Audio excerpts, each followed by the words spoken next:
ازيك يا حبايبي، عاملين ايه؟ رب تكونوا بخير في احسن حال. النهارده هنعمل مع بعض دقه كده او تحبيشه تنفع معانا الحاجات كتير جدا، والتتبيل حاجات كتير جدا.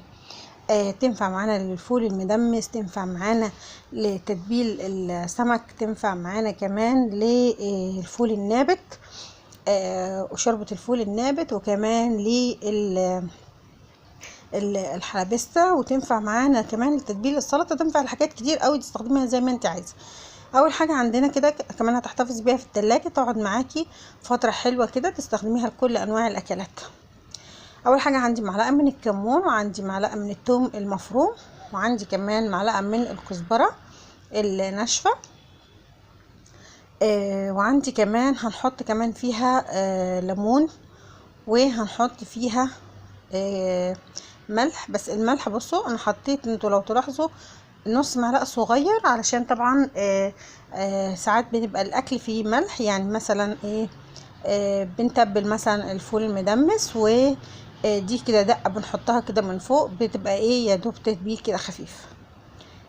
كمان لو شوربة النابت بتبقى حاطين برضو ملح للنابت وكمون ومرقة، ودي كده بتبقى ايه بنحطها كده في الطبق كده ايه بتاعنا، بنزود بيها وبنتبل بيها الطبق بتاعنا، فما بنكترش فيها الملح.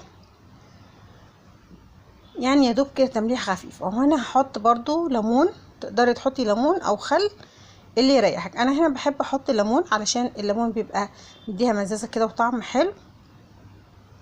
وهنقلب. طيب تقدري تحتفظي بيها هي وكده، وتحطيها وتاخدي منها معلقه صغيره، وتقدري تحطي منها بقى لو انت عايزاها. مثلا انا كنت عاملاها هنا كمان هحط فيها، نسيت ما اقول لكم، هريسه شطه. عندي هريسه شطه كده اللي هي الخضراء، حطيت منها معلقه. لو انت مش عايزه هريسه الشطه، مش بتحبيها حاميه شويه، خلاص ممكن تستغني عنها. بس انا دي هريسه شطه عاملاها يعني مش حراقه قوي، متوسطه شويه، فهتنفع معايا وتبقى حلوه لكل انواع الاكل. مش هتخلي الاكل معايا حامي شويه، هتخليه حاجه بسيطه خالص. هنا انا كنت عاملاها لنابت والحمص شام، فعملتها فحطيت لها بقى ايه من الشوربه اللي انا عملتها. شوربه النابت اخدت كده، بتبقى فيها طبعا ايه طماطم وبصل، الشوربه بتاعت النابت والحلبس. فبصوا بيبقى لونها كده برتقاني كده وحلو وجميل. باخد منها كده كوبايه وبزود بيها الدقه. تقدري تعملي كميه وتحتفظ بيها في التلاجة. تقدري ما تحطيش فيها الميه بتاعت الشوربه او الشوربه بتاعت النابت. لو انت عايز تحتفظ بيها فتره